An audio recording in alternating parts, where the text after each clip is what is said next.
Salam, salam sejahtera untuk kita pada pagi hari ini. Kita akan bersama-sama belajar akan firman Tuhan pada pagi hari ini yang kita ambil dari Yakobus 4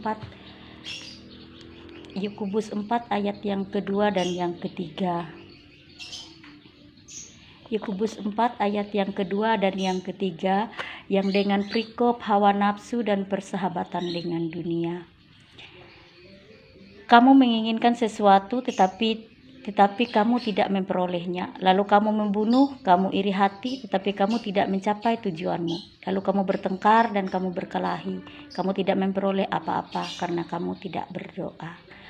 Atau kamu berdoa juga tetapi kamu tidak menerima apa-apa karena kamu salah berdoa. Sebab yang kamu minta itu hendak kamu habiskan untuk memuaskan hawa nafsumu. Amin. Mari kita berdoa. Tuhan Yesus, terima kasih Bapa, karena pada pagi yang indah ini kami telah dibangunkan dengan kesehatan kekuatan yang luar biasa daripada Tuhan. Sehingga pada pagi hari ini Tuhan pun menggerakkan hati kami untuk kami belajar dan mengerti akan kehendak Tuhan. Biarlah kiranya apa yang kami baca dan apa yang kami pelajari pada saat ini Tuhan, ada kuasa Tuhan yang menyertai kami. Ada hikmat Tuhan yang Tuhan sematkan di dalam hati dan pikiran kami. Sehingga kami boleh mengerti akan kehendak Tuhan pada saat ini. Ajarkanlah kami Tuhan, agar kami senantiasa berharap kepada Tuhan, sehingga apapun yang kami lakukan Tuhan boleh menyenangkan hati Tuhan, boleh membuat pujian kemuliaan bagi nama Tuhan. Berfirmanlah Tuhan pada saat ini, berbicaralah kepada hamba-Mu agar hamba-Mu boleh menyampaikannya dengan penuh sukacita. Haleluya, amin. Saudaraku terkasih, dimanapun kita berada pada saat ini, Tuhan berpesan kepada kita, kamu menginginkan sesuatu tetapi kamu tidak memperolehnya. Lalu kamu membunuh, kamu iri hati tetapi kamu tidak mencapai tujuan. Lalu kamu bertengkar dan kamu berkelahi. Kamu tidak memperoleh apa-apa karena kamu tidak berdoa.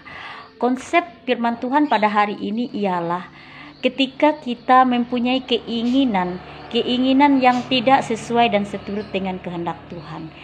Sepertinya kita menginginkan harta kekayaan, apapun itu, ataupun kita menginginkan sesuatu yang tidak berkenan di hadapan Tuhan. Sekalipun kita berdoa, tetapi doa kita itu adalah salah. Tuhan menyatakannya kepada kita karena kita mempunyai suatu anggapan di situ, ada mempunyai iri hati, ada mempunyai iri dengki, dan apapun itu yang membuat kita ataupun kita menjadi batu sandungan untuk orang lain. Jadi sekalipun kita berdoa, Tuhan tidak akan menjawab doa kita. Karena Tuhan bilang untuk kita, ataupun kamu berdoa juga tetapi kamu tidak menerima apa-apa karena kamu berdoa salah. Karena kamu salah berdoa, sebab kamu minta itu kehendak kamu habiskan untuk memuaskan hawa nafsumu. Nah, karena yang kamu meminta kepada Tuhan, tetapi kamu meminta kepada Tuhan untuk kebutuhan yang salah, tidak untuk kebutuhan yang berkenan di hadapan Tuhan. Maka sekalipun kamu berdoa, tetapi doa itu tidak akan dijawab oleh Tuhan. Sekarang kita boleh lihat Amsal 16 ayat yang ke Amsal 16 ayat yang ketiga. Amsal 16 ayat yang ketiga, serahkanlah perbuatanmu kepada Tuhan, maka terlaksanalah segera rencanamu. Nah, itulah saudaraku terkasih, dimanapun kita berada pada saat ini, ketika kita benar-benar berdoa dan berserah kepada Tuhan untuk kebaikan, maka Tuhan akan melaksanakan apa yang kita rencanakan. Jadi jangan takut dan jangan bimbang untuk kita selalu berseru kepada Tuhan, dan kita jangan salah berdoa, dan kita jangan salah menafsirkan untuk apa yang kita minta itu. Tetapi ketika kita minta di dalam nama Tuhan Yesus dan untuk kepujian dan kemuliaan Tuhan, maka segala sesuatu itu akan terlaksana oleh Tuhan. Coba kita lihat lagi Amsal 10 ayat yang ke-24 berkata, Apa yang menggentarkan orang fasik itulah yang akan menimpa dia, tetapi keinginan orang benar akan diluluskannya. Nah, itulah saudaraku terkasih di dalam Tuhan. Orang fasik tidak akan pernah menang. Orang fasik tidak pernah akan mencapai keinginannya, walaupun terlihat dia begitu di atas awan, dia begitu menikmati apa yang Tuhan sediakan untuk dia, tetapi itu bukan sesuatu yang kekal dan bukan sesuatu yang boleh menjadi suatu berkat yang berlimpah di dalam kehidupannya, tetapi itu adalah sekedar untuk mengingatkan dia apakah dia boleh bersyukur, berterima kasih kepada Tuhan, atau dia memang benar-benar menyerahkan hidupnya kepada Tuhan, seperti apa yang dikatakan Tuhan pada saat ini di dalam Amsal 10 ayat yang ke-24. Apa yang menggetarkan orang fasik, itulah yang akan menimpa dia, tetapi keinginan orang benar akan diluluskan.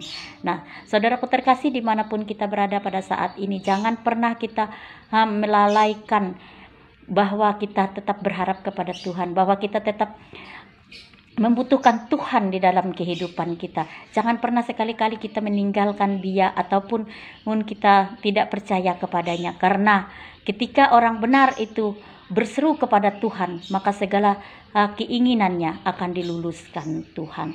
Sekarang kita lihat ayat yang terakhir, yaitu Roma pasal 8 ayat yang ke-6. Roma pasal 8 ayat yang ke-6 yang berbunyi demikian. Karena keinginan daging adalah maut, tetapi keinginan roh adalah hidup dan damai sejahtera. Nah, itulah saudaraku terkasih dimanapun kita berada pada saat ini. Tuhan menyatakannya untuk kita, karena keinginan daging adalah maut, tetapi keinginan roh adalah hidup dan damai sejahtera.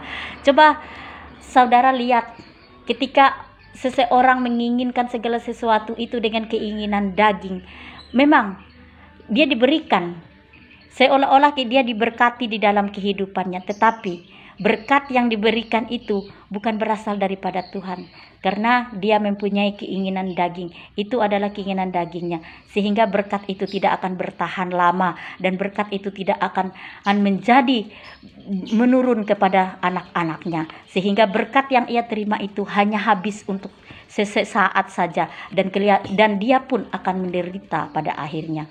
Tetapi ketika kita tidak menginginkan keinginan daging kita, tetapi kita menginginkan keinginan roh di dalam hidup dan di dalam kehidupan kita, kita hidup seturut dan kehendak Tuhan, dan kita benar-benar mempercayakan hidup kita kepada Tuhan. Benar-benar kita berdoa di dalam nama Tuhan, dan kita berdoa untuk kepujian dan kemuliaan Tuhan.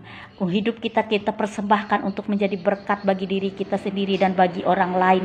Maka hidup kita akan menjadi hidup yang damai sejahtera. Terima kasih. Amin.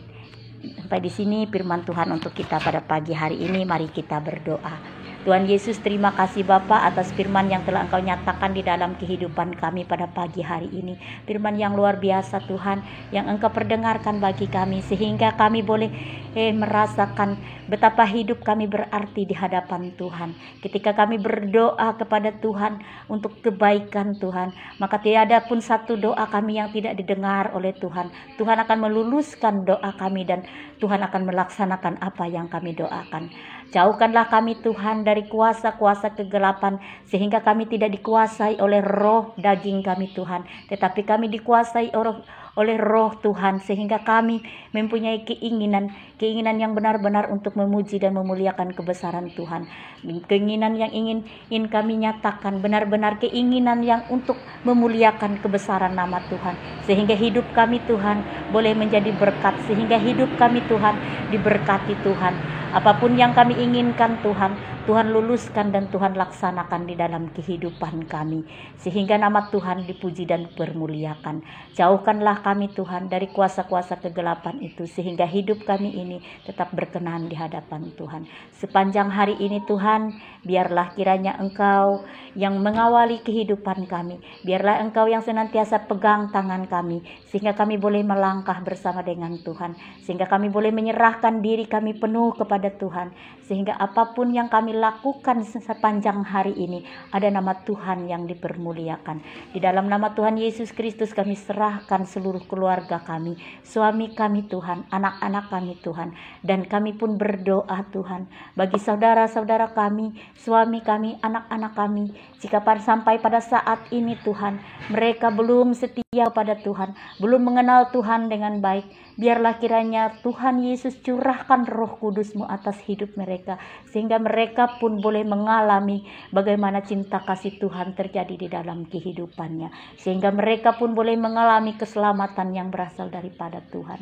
Jangan biarkan anak-anak-Mu hilang ya Tuhan, tetapi biarkanlah kiranya Engkau tetap merangkul kami, Engkau tetap memberkati hidup kami dari sekarang sampai selama-lamanya.